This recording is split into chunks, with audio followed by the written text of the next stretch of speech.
This is a report on the GemeinKat cataloging project that's been underway from the Moravian Music Foundation for a number of years. I'm Nola Knouse, the director of the Moravian Music Foundation, and have had the joy of overseeing this project and watching very, very competent people bring it home. So we've been working on this since around 2008, but you'll hear more about that in a little ways. But we're about to bring it home, so this is where we're going.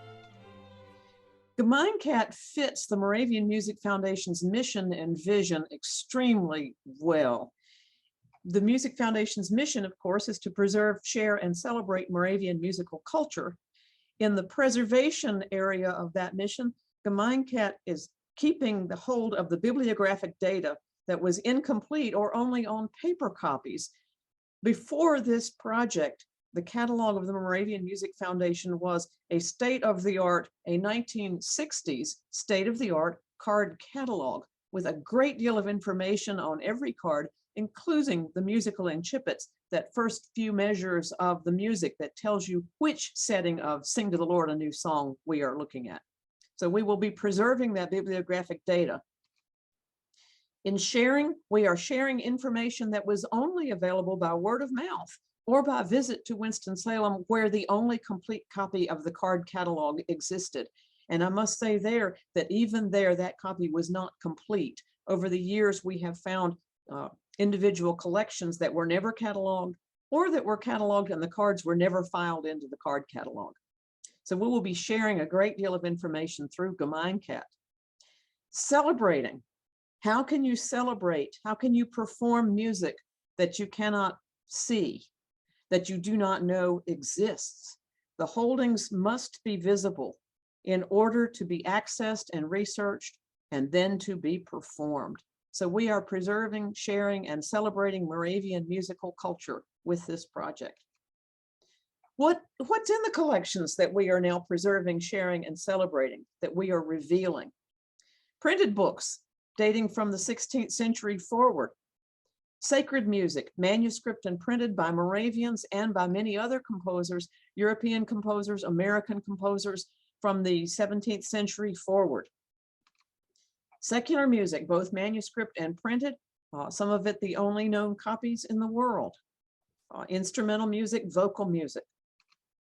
Concert programs, letters, and other documents surrounding musical performances. In some cases, we can see just exactly which pieces were performed on which date in which location.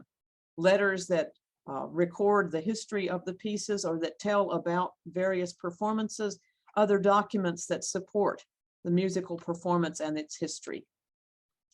Certain items of significance that are in the collections, most of these we knew we had before we began the GemeinKat project, but now they're visible to the rest of the world. The only known copies of symphonies and trio sonatas by J.C.F. Bach, one of the sons of Johann Sebastian Bach. The only known copies.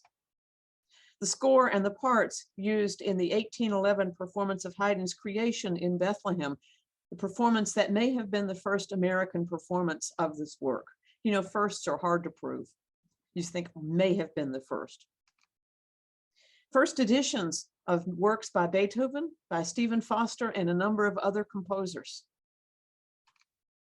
One of 10 known copies of the first printing of the Star-Spangled Banner. Someday we'll tell you, in fact, there may be a video on our website where you can see something about how is that known to be the first edition. It's comforting in a way. A great deal of music by European composers, again, sacred and secular music. This is the musical culture out of which the Haydns and the Mozarts rose to prominence. This is the sort of surrounding musical milieu that they worked in. A great many accomplishments have already taken place based on the music in Moravian Music Foundation's holdings.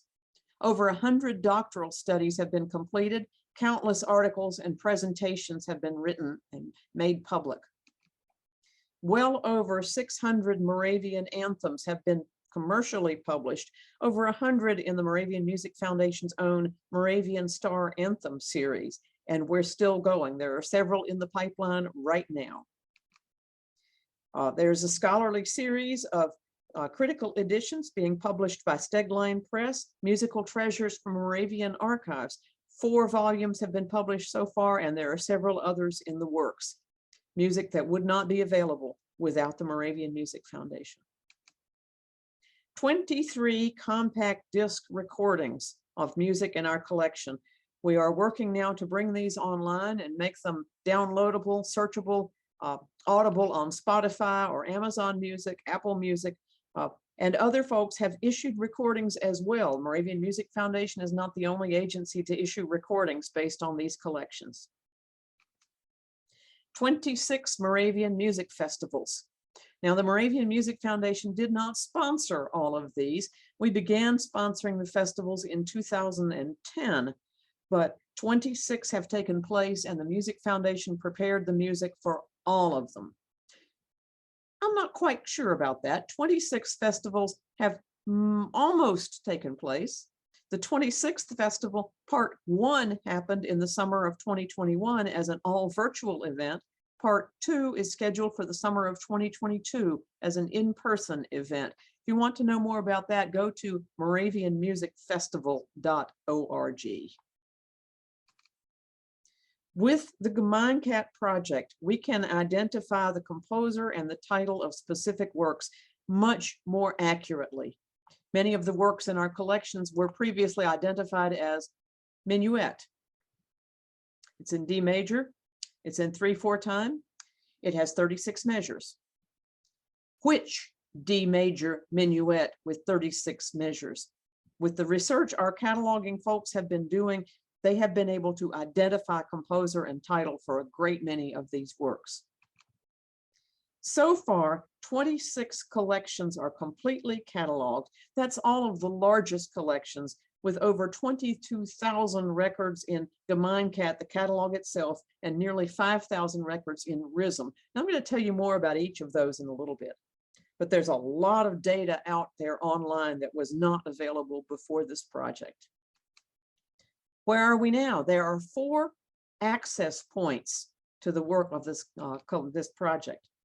GemeinKat itself is the records, has the records for each item in our holdings, each of the symphonies of J.C.F. Bach, each of the anthems of Johann Friedrich Peter, each of the chorales in the Gregor Chorale book, that sort of thing. That's individual records for each item. This is working through OCLC's WorldCat. So scholars and researchers all over the world have access to these. RISM, that I mentioned earlier, is an international online inventory of musical sources.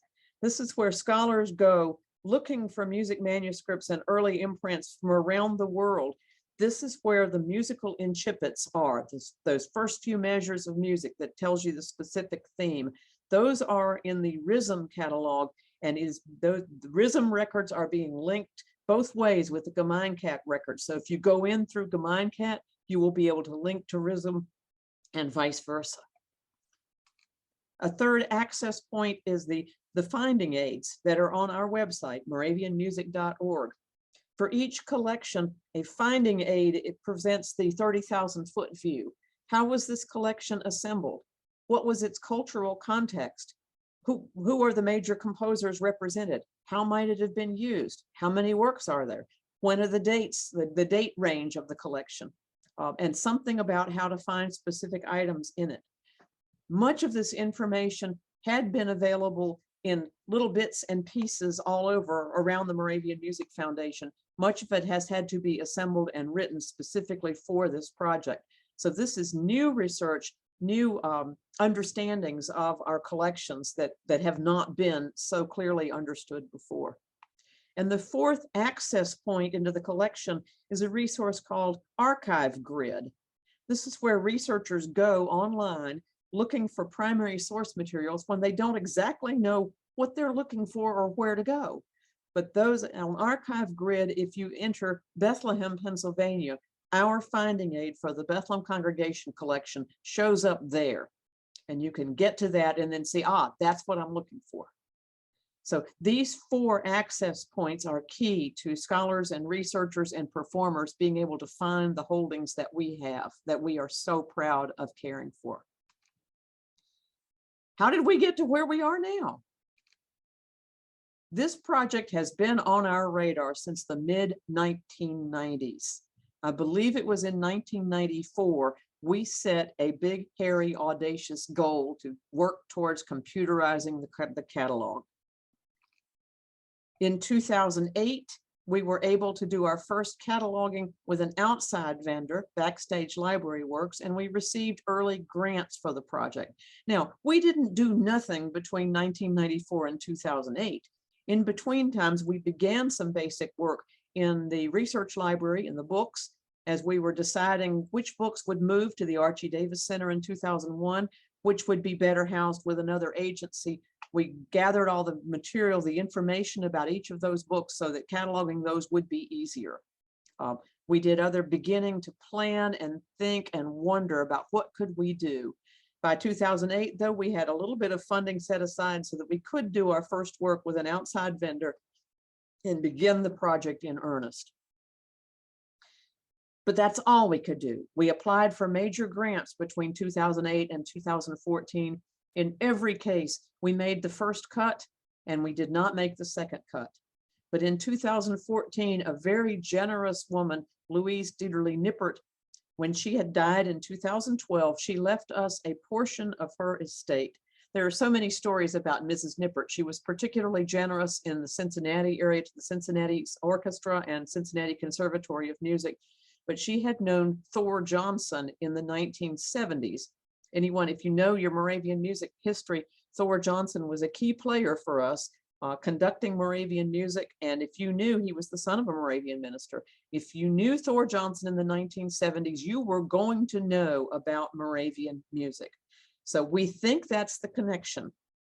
But when Mrs. Nippert died, she left us a portion of her estate, which allowed us not only to bring Eric Salzwedel on board as business manager for the Moravian Music Foundation, but to hire Barbara Strauss and Dave Bloom full-time to put this project on the front burner and get moving. And it has been full speed ahead ever since. In 2016, though, we discovered that we actually could encode the musical incipits with rhythm. That had been a concern for us because the GemeinKat portion through OCLC did not allow us to encode the musical incipits. So you might see Sing to the Lord a New Song, and you find all the information about it, but is that the specific setting of this that I want? Now we discovered we could encode the musical incipits and not lose all that work. That was the first indication also that this project was going to cost a lot more than we thought it was going to. In 2018, Dave Bloom was named research librarian at the Moravian Music Foundation. This is an ongoing position. His salary is included in the foundation's operating budget. He's not through cataloging. He is still cataloging with GemeinKat, but he is also going to be responsible moving forward with maintaining that catalog, and he assists a great many researchers and students throughout the process. In 2021, we focused on our work in the Bethlehem collections and began the process of reviewing to how to bring this project to completion. And we are getting close. 2022 to 2024, we'll see the final completion of the project and a celebration of some sort, perhaps a scholarly symposium and concert based on the things we have discovered throughout this project. At this point, after this point, the catalog will be maintained, as I mentioned, by the research librarian. There are several steps to bring us to this completion in 2022 to 2024. We have final collections to catalog, 14 collections in Winston-Salem, 2 are fairly large, and 8 mostly smaller collections in Bethlehem. We have 2 years of part-time staff work, plus an additional year of project manager Barbara Strauss's work to complete the rhythm loading and getting the musical incipits linked with the GemeinKat records. And as I mentioned, a celebration or symposium to mark the completion of the project. We are indeed bringing this home. It has been an expensive project. The total costs will top $1 million, and we're not far from that right now. Much of this was given through grants. A great deal came from Mrs. Nippert's bequest, And individuals have been very generous, and we have been good stewards of that money. This is a milestone for the Moravian Music Foundation. This completes the cataloging work that was begun in the 1970s, but it brings us to 21st century cataloging standards and accessibility. The results of this project put the Moravian Music Foundation at the forefront of the musical world for research and for availability of music for performance. This is a very, very impactful event for the Moravian Music Foundation, one which we should all be proud of being part of. What can I do? Try it. Go to moravianmusic.org, look for GemeinKat, look for resources for scholars. Friends, you can't break it. Get in there and explore and see what you find. Search for Johann Friedrich Peter. Search for J.C.F. Bach. Search for Haydn. Search for Beethoven. Search for August 13th. Get in there and play and see what you see. You can contribute. Gifts to the Moravian Music Foundation are fully tax deductible, and you can earmark the gift for GemeinKat or a cataloging project. You may give, of course, through our website. There's a donate button right there that will take you to give through PayPal, which is secure. You may write a check. You may call our office to give your credit card information over the phone. Gifts may be made in honor or in memory of someone. And the third thing you can do is to make sure your colleagues at colleges and universities know about the Moravian Music Foundation and these wonderful holdings. There are so many more research projects waiting to be done. Several projects are underway right now. A number of performances have happened because people internationally have seen our holdings on GemeinKat. So be involved. Celebrate with us this wonderful project. Thank you for whatever support you can give. If that's emotional support, if that's talking about the Moravian Music Foundation and its impact and its holdings, if it's a contribution, whatever you can do in support of this project and the Moravian Music Foundation is greatly appreciated. Thanks so much for your interest. God bless you all.